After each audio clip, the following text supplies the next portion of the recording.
please. All right, obviously exciting time for us, our players, our coaches, our fan base, everybody involved with our football program. As you kind of make that transition from fall camp to the first opponent, first week, it's been a really good transition. Year two, our players know what to expect. We understand the standard better, and so that transition kind of into game prep mode has been really good. Looking forward to our opponent in Florida State. Have tremendous respect for Gus Malzahn, who I've known for a very long time. Known Mike Norvell since I was a senior in college. In fact, met him at a coaches convention through Gus back in 2009, and think the world of him too. And he's done a tremendous job wherever he's gone.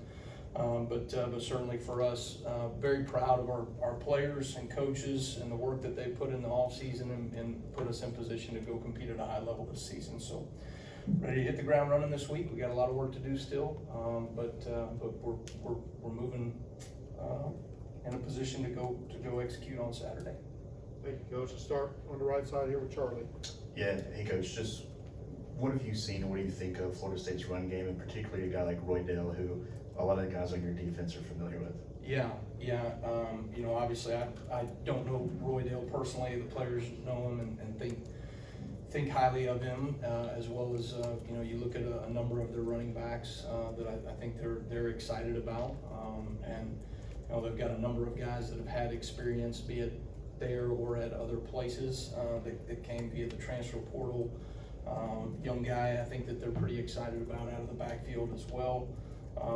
And so really, they present a number of challenges. Gus always has, Mike always has in their offensive schemes. And, they present a number of challenges to you formationally, motions, quarterback run, 1+ element, and then their ability to go tempo with their run game, presents a number of challenges for us. And so those are things that we've been working and preparing for, and looking forward to, putting the ball down and letting our guys go play. Let's go to Colin on the left side. Kind of in that same vein, there's been a lot of talk about, turning pressures into, production, sacks, tackles for loss, things like that. Yeah. What's the challenge of that, especially against a quarterback with the running capability of a guy like Tommy Castellano? Yeah, I think, when you look at their quarterback, in his body of work over the years, he's hard to get down, a very shifty player. He can run, he's elusive in the pocket, he's got really good pocket awareness, his escapability is kind of all over the place, and so, kind of hard to pin down in that regard. So those are, I would say we'll have our work cut out for us. It'll be as challenging, probably as we have had from a standpoint of creating negative plays on the quarterback in the backfield. So something that we're, challenging our players. We're tackling year-round. We're in a good position right now, tackling as a defense, but until you put the ball down against another opponent, you don't know for sure. Going to the far left, Ryan. Hey Coach, I want to ask you about the defensive line, but also James Smith. We were out at media viewing period last Tuesday, and it looked like he was moving around pretty good. What was his progress throughout the week? Yeah, really excited about James and what he's done. James is such an explosive player. He creates havoc. You saw that even in the bowl game when he was able to generate a lot of negative plays, and I think he's done that here in fall camp. And so excited. He was tweaked up just a little bit early on in fall camp and has been good the last 2 weeks here, and is in a really good position going into to game week. So excited about him, excited for the opportunity.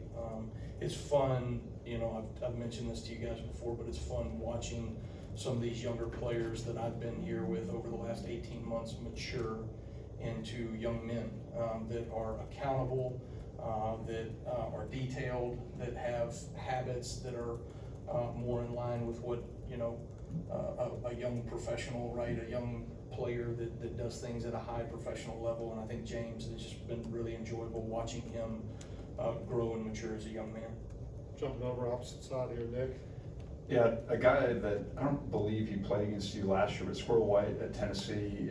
What do you see him bring to this Florida State offense? Yeah, I think, obviously we've watched Squirrel a good bit in his time at Tennessee, and shifty player, has has some real speed, can do a number of things, and I think, you know, looking at Gus and his system and Mike and what they have done with players kind of in that same personnel mold, I would imagine there's a number of things that they could do with him and some other guys that we anticipate on the field. And so to me, right, you're trying to anticipate, right, based upon a body of work from Gus and Mike and what these players have done from a personnel standpoint, be it wherever they came from, and try to get a feel for what they're going to do. But certainly I just think his athleticism and speed and quickness are gonna, you know, allow them to be able to do multiple things with him.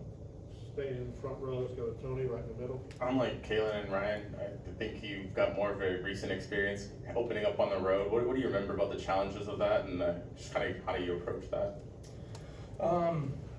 Well, I think like anything, you know, you put the ball down and you prepare your guys to go execute regardless of environment, and that's what we talk quite about.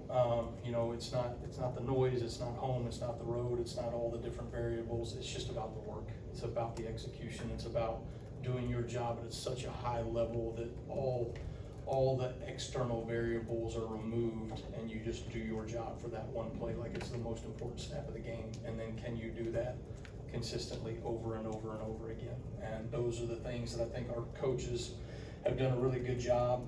I think Kalen does a tremendous job of just keeping the main thing for our players, so that they can execute when it matters most. I think that's what, you know, we're preparing them to do. Let's go to Katie, middle, second row.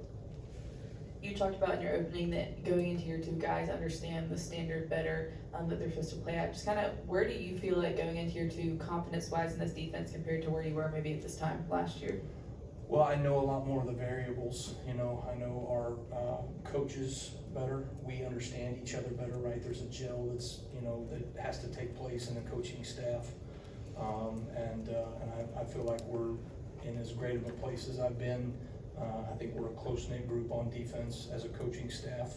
I think our players see that, and I think that's reflected in the work and the energy that you see and feel at practice defensively.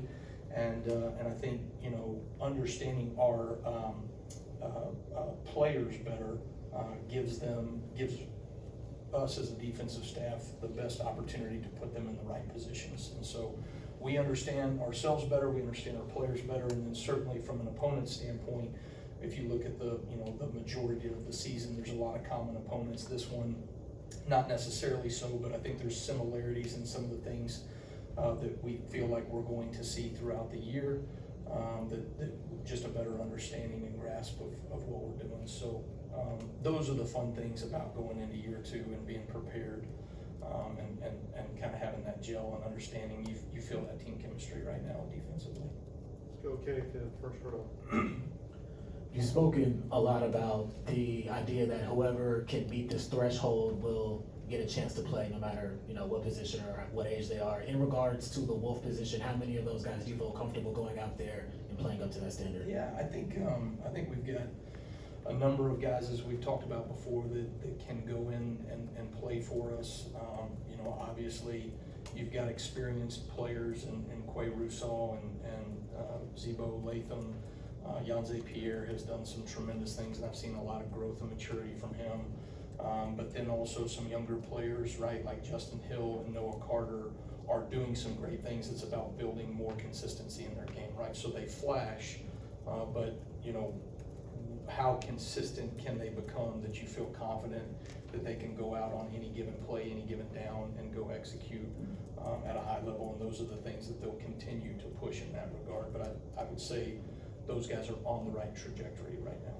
Let's go to Alex in the back row. Had a lot of reps to get to this point. You can simulate things all you want, but it changes on Saturday. Yeah. What are the lingering questions, one or two questions you have in your mind that you want to see, you're anxious to see answered at Florida State? Well, I think, you know, we talk to the players about this all the time. Game day is different, and it always is, it always has been, and always will be. And that's exciting. That's what makes the game so special, right? Ball gets put down in front of a group of fans, home, on the road, all the work that you've done, playing each other, preparing walkthroughs, scout teams, and then ultimately, right, you got to go execute in the moment. And I think I'm excited to see how our players will handle that. We have some players that have tremendous experience in terms of playing in big environments and crowds. You've got other guys that have limited experience, and you're gonna have some guys that have none from a college standpoint, that are going to play in the game for us. And so how they handle the environment, how they handle the opportunity at hand, is something that I'm looking forward to seeing. And then I think you always, from a defensive standpoint, early in the season, you want to see how well you tackle, especially when you're looking at a running offense with a quarterback that can create and generate explosive plays with his feet, and he can extend plays with his feet. That's something that, ultimately we've got to put the ball down and go play. Okay, we'll finish up with Joe, second row in the middle. Coach, kind of building off a lot of these, with the depth and experience that you've built over the last 2 years, how comfortable are you deviating from the standard 4-2-5? I'm confused by your question a little bit. When you say deviating from the standard of For your base defense. you're saying like what other personnel groupings? Yes. Okay, I'm Yes. sorry. When you look at the experience that we have and some of the things that we feel like we can put ourselves in the best chance personnel wise to get the right people on the field at the right time, year 2 allows you to be able to do more things, certainly. And so there's some things that we will have geared up, and prepared for, that not necessarily maybe anything new that we didn't show last season, just being able to expand off of those packages, right, is probably the biggest advantage you have in year 2 than you had in year 1. Thank you, Coach. All right, Appreciate it. thanks, guys. Roll Tide.